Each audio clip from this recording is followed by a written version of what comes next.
human body is a mechanism that is filled with surprises. Your body becomes a complex organization that has an important job to get done on a tight deadline. In order to get everything done perfectly and on time, it has to use a system. Actually, the human body uses many systems that work side by side, but the body consists of biological systems.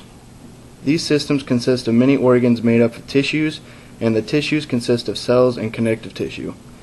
In addition, there are 10 major systems in the human body. All of them have a specific job to do.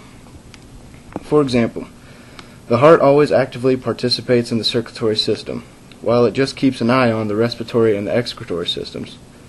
The heart, the lungs, and the blood vessels work together to form the circulatory system.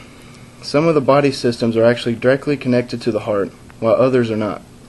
Of course, the heart is like the president of the organization. Even if it is not directly involved in the system, it still plays a part. Obviously, if the heart isn't working, nothing else is working either. On the average, the body has about 5 liters of blood continually traveling through it by the way of the circulatory system. The pumping of the heart forces the blood on its journey. The body's circulatory system really has 3 distinct parts: the pulmonary circulation, which consists of the lungs, the coronary circulation, which governs the heart, and the systematic circulation controls the rest of the system. Each part must be working independently in order for all of them to work together. A major need for the circulatory system is the digestive system. This system works with the circulatory system to provide nutrients for the heart so that it continues pumping. Subsequently, the digestive system consists of organs such as the mouth, esophagus, stomach, anus, rectum, small intestine, and the large intestine, which is also called the colon.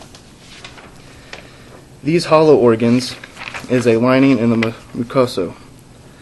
In the mouth, stomach, and small intestine, the mucosa contains tiny glands that produce juices to help digest food with the help of the 2 solid digestive organs, the liver and the pancreas. These solid organs produce digested juices that reach the intestine through small tubes called ducts. The gallbladder joins in by helping store the liver's digestive juices until they are needed in the intestine. The digestive tract also contains a layer of smooth muscle that helps break down food and move it along the tract. A website called spongefish.com lists amazing facts about the digestive system, such as it takes 7 seconds for the food to travel from your mouth to your stomach, and also the acid in your stomach is so strong it can dissolve razor blades. You may be asking yourself, why is the digestive system so important? Well, when you eat foods, they are not in a form that the body can use as nourishment.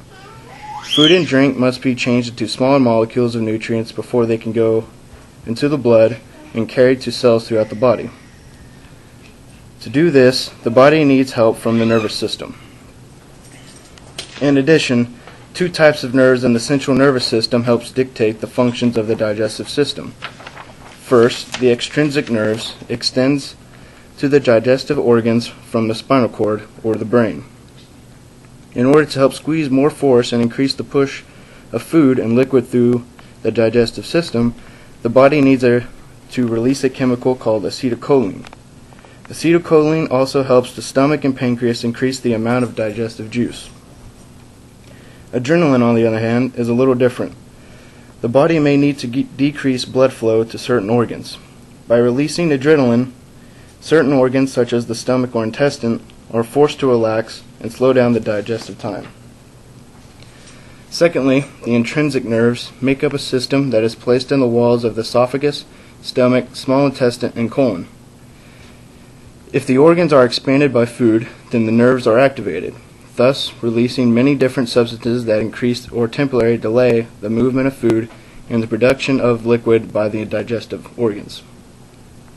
To summarize, the nervous system is essentially a biological information highway and is responsible for controlling all the biological processes and movement in the body, and can also receive information and transfer it into electrical signals. The nervous system is split up into 2 different regulators, the central nervous system and the peripheral nervous system. Both systems are similar in a way but govern different places in the body. The central nervous system consists of the brain and the spinal cord. Both the brain and the spinal cord contain millions of nerve cells that control the entire activity of all parts in your body. The peripheral system branches outside the central nervous system and is comprised of nerves and neurons that transmit information to and from the brain. The peripheral nervous system is further divided into two parts called the somatic nervous system and the autonomic nervous system. Briefly, the circulatory, digestive, and nervous systems are only 3 of the 10 in the human body, but the main systems in the body have systems within systems. The complexity of the human body is unique in every way because everything within the body is governed by almost everything in the system. But in the end, the body gets the job done and completes its very familiar task within the deadline.